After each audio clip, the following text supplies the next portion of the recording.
नमस्कार, superfast top 10 news में आपका स्वागत है। मैं हूं आपके साथ समीक्षा दादीज। आइए बात करते हैं आज की तमाम ताजा खबरों पर।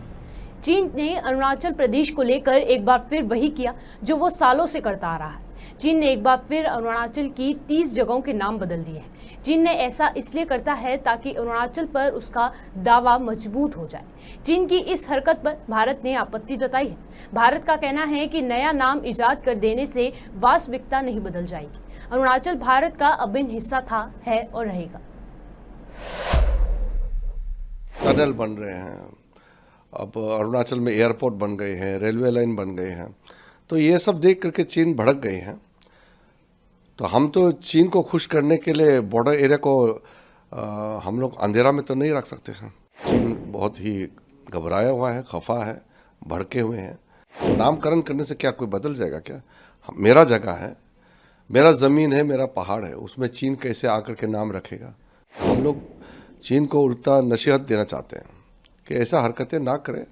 दो बड़े देश हैं और दो बड़े मुल्क आपस में अगर मिल के बैठेंगे तो अच्छा है।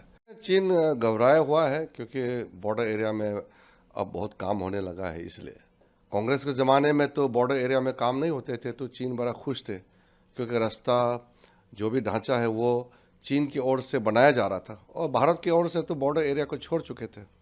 तो मोदी जी ने आकर के ये कांग्रेस का नीति को पलट करके अब सारे बॉर्डर एरिया में रास्ते बन रहे हैं, वहाँ पे बेसिक सुविधा 4G नेटवर्क पहुँच रहे हैं, स्कूल, वहाँ मेडिकल फैसिलिटीज़, गांव में पीने का पानी, बिजली सब पहुँच रहे हैं। तो अब बॉर्डर एरिया में इतना बड़ा काम हो रहे हैं, टनल बन रहे हैं, अब अरुणाचल में एयरपोर्ट बन गए हैं, रेलवे लाइन बन गए हैं, तो ये सब देख करके चीन भड़क गए हैं। तो हम तो चीन को खुश करने के लिए बॉर्डर एरिया को हम लोग अंधेरा में तो नहीं रख सकते हैं। मोदी जी ने शुरू से कहा कि उनका प्राथमिकता बॉर्डर एरिया है और नॉर्थ ईस्ट के पूरे स्टेट्स और ख़ास करके जो बॉर्डर एरिया हैं जिसको कांग्रेस ने छोड़ चुके हैं उसको फिर से मुख्य धारा में लाना है। तो ये काम बहुत तेज़ी से चल रही है, इसलिए चीन बहुत ही घबराया हुआ है, खफा है, भड़के हुए हैं। तो इसलिए वो जो नामकरण हो रहा है, तो नामकरण करने से क्या कोई बदल जाएगा क्या? मेरा जगह है, मेरा ज़मीन है, मेरा पहाड़ है, उसमें चीन कैसे आकर के नाम रखेगा? कोई फ़र्क नहीं पड़ता है। हम लोग चीन को उल्टा नसीहत देना चाहते हैं कि ऐसा हरकतें ना करें। दो बड़े देश हैं और दो बड़े मुल्क आपस में अगर मिल के बैठेंगे तो अच्छा है और तालमेल में रहें तो ठीक है। और अगर वो छेड़छाड़ करेंगे तो अब हमारा देश पहले का ज़माने का भारत तो नहीं रहा। अब मोदी जी का समय में भारत एक ताकतवर राष्ट्र के रूप में उभर के आ चुके हैं। अब ये सब डराने से धमकाने से भारत हिलने वाला नहीं है। हम मजबूत से खड़े हैं और सारे अरुणाचल के जनता अपने आप को पक्का भारतीय मानता है और कोई उसमें डिस्टर्ब नहीं कर सकते हैं। हमारा टेरिटरी में आकर के कोई हस्तक्षेप करेंगे, नामकरण करेंगे तो ये हमारा जो आत्मा को चोट पहुंचते हैं। इसलिए हम लोग बहुत गुस्सा है और चीन का इस हरकत से हम लोग अरुणाचल के सब लोग नाराज हैं, गुस्सा है। कांग्रेस सांसद राहुल गांधी ने कहा कि आपका सांसद सदस्य होना मेरे लिए सम्मान की बात है। मैं आपके साथ एक मतदाता की तरह व्यवहार नहीं करता और न ही आपके बारे में सोचता हूं।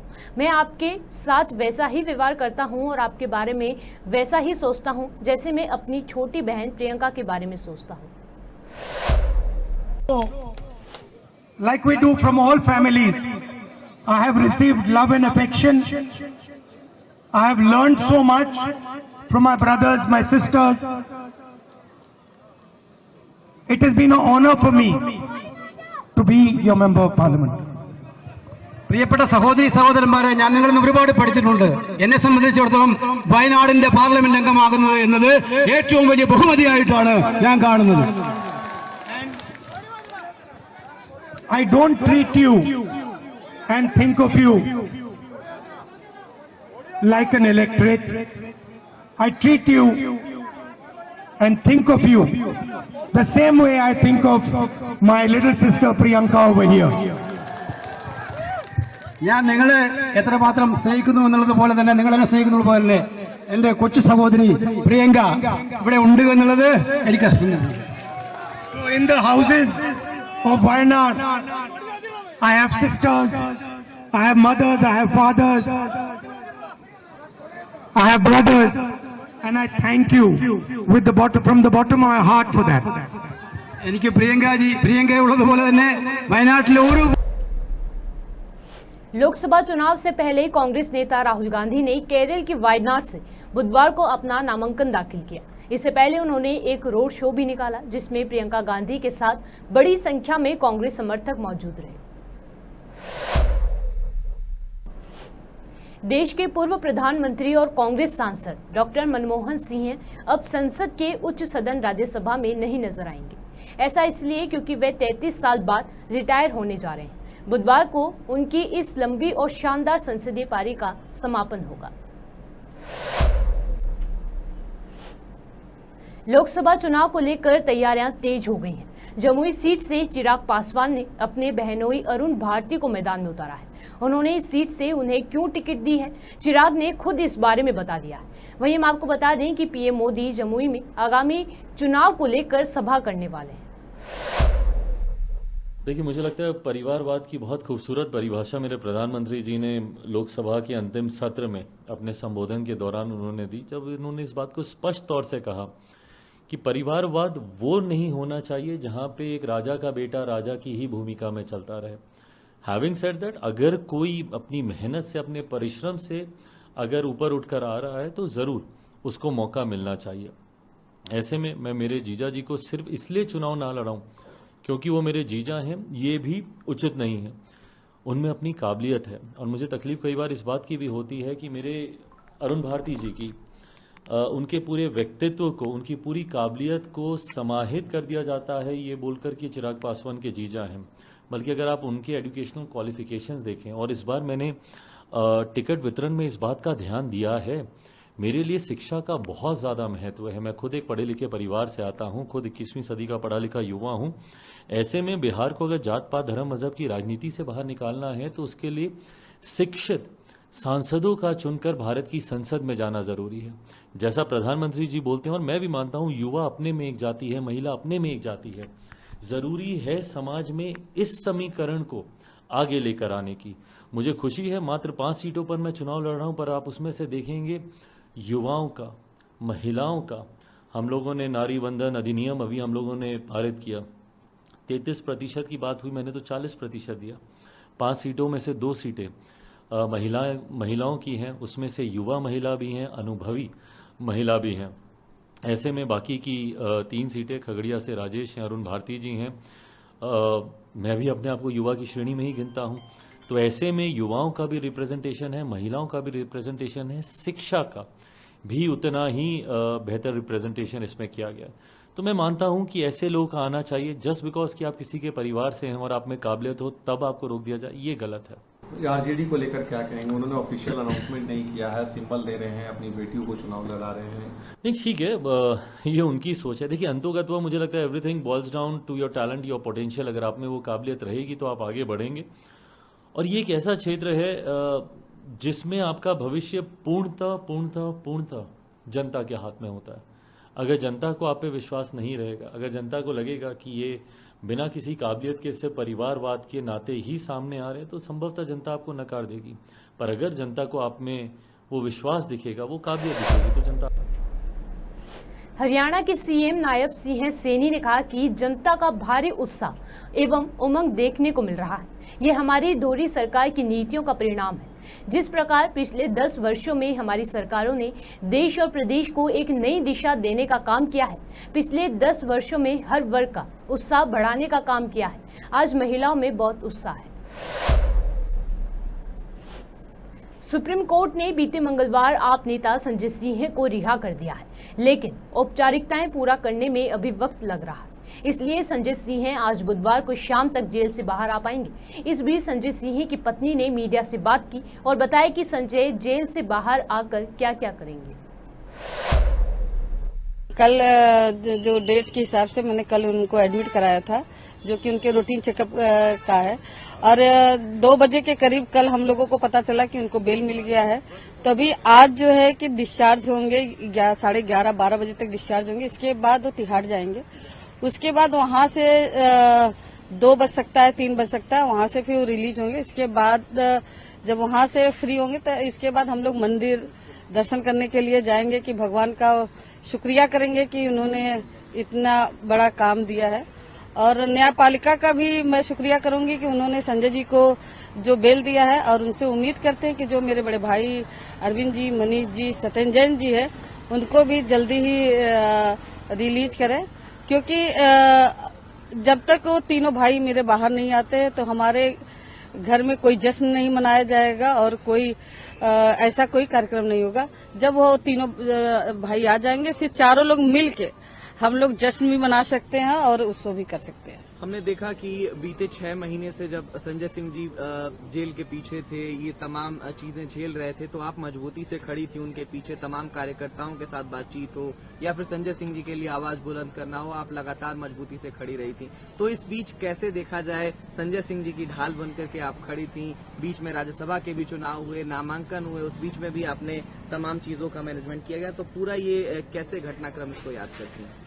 नहीं, ठीक है। एक यूपी में कहावत है कि काले बादल आते हैं फिर वो छट जाते हैं। तो हो सकता है संजय जी के ऊपर काले बादल थे जो आज छट गए, और राज्यसभा में उनको दोबारा मनोनीत भी किया गया और उन्होंने शपथ भी ले ली है। और रही बात राजनीति की, तो जो न्यायपालिका ने जो कल उनको राहत दी है, तो मुझे उम्मीद है न्यायपालिका से कि जो मेरे 3 भाई और हैं उनको भी जल्दी से जल्दी रिलीज कर राहत दे, जैसे मैं न्यायपालिका का बहुत शुक्रिया करती हूँ। संजय सिंह आज 4 बजे तक वो बाहर आ सकते हैं, तो उसके बाद का उनका क्या कुछ रुख रहेगा? जिस तरीके से वो दहाड़ते थे सदन के भीतर, और अब तो लोकसभा चुनाव भी आने वाले हैं, तो चुनाव में उनका किस तरीके से रोल रहने वाला है? और अगर हम देखें तो कल कोर्ट में ईडी की तरफ से कहा गया था कि उनकी मीडिया में जिस तरीके से वो बयान देते हैं उस पर कहीं न कहीं उनको लिमिट करना चाहिए, लेकिन कोर्ट ने इस बात से इनकार कर दिया। तो उसके बारे में भी कुछ बताइए। वो पार्टी डिसाइड करेगी कि आगे उनको ऊपर क्या दायित्व दिया जाएगा, उस हिसाब से वो अपना काम करेंगे। अब जो भी निर्देश मिला है उसके हिसाब से वो उसका पालन करेंगे।